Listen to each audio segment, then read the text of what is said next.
भाइयों एवं बहनों, जय श्री गुरुदत्त। आप सबका शाश्वत ज्ञान गिरनार से चैनल में स्वागत और अभिनंदन है। भाइयों बहनों, महाभारत युद्ध में कर्ण और अश्वत्थामा दो ऐसे योद्धा थे जो चाहते तो पांडवों को पहले दिन ही हरा देते या बंधक बना लेते, लेकिन कहते हैं जो सच के मार्ग पर हो और जिसके साथ भगवान हो तो उसे कौन हरा सकता है। कर्ण और अश्वत्थामा दोनों ही महाशक्तिशाली योद्धा थे। आओ जानते हैं इन दोनों में कौन सबसे शक्तिशाली था। अश्वत्थामा गुरु द्रोणाचार्य के पुत्र थे और कर्ण उनसे धनुष सीखना चाहता था, लेकिन द्रोणाचार्य ने यह कहते हुए इनकार कर दिया था कि मैं सिर्फ राजपुत्रों को ही विद्या सिखाने के लिए प्रतिबद्ध हूँ। इस प्रसंग के बाद भी कर्ण और अश्वत्थामा में गहरी मित्रता थी।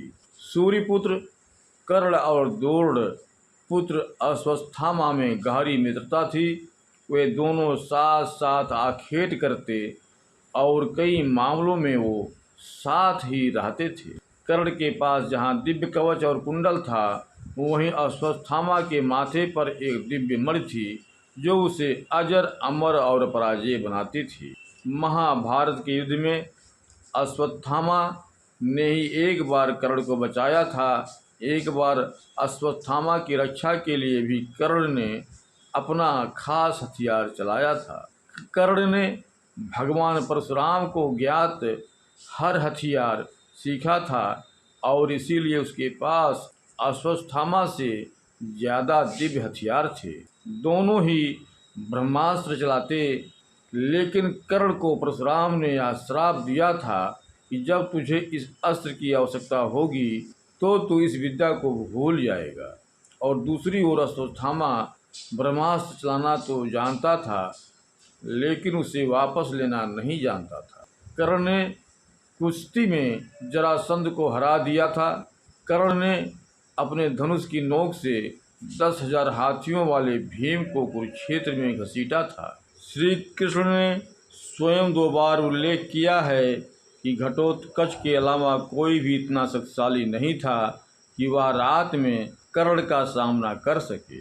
अश्वत्थामा ने एक बार घटोत्कच को हराया था, लेकिन जब घटोत्कच अपने सर्वश्रेष्ठ पर था और माया शुरू कर दी थी तो अश्वत्थामा और द्रोण को केवल एक वार से हरा दिया था। बाद में दुर्योधन ने घबराकर कर्ण से घटोत्कच पर अपना अमोघ अस्त्र चलाने को कहा था।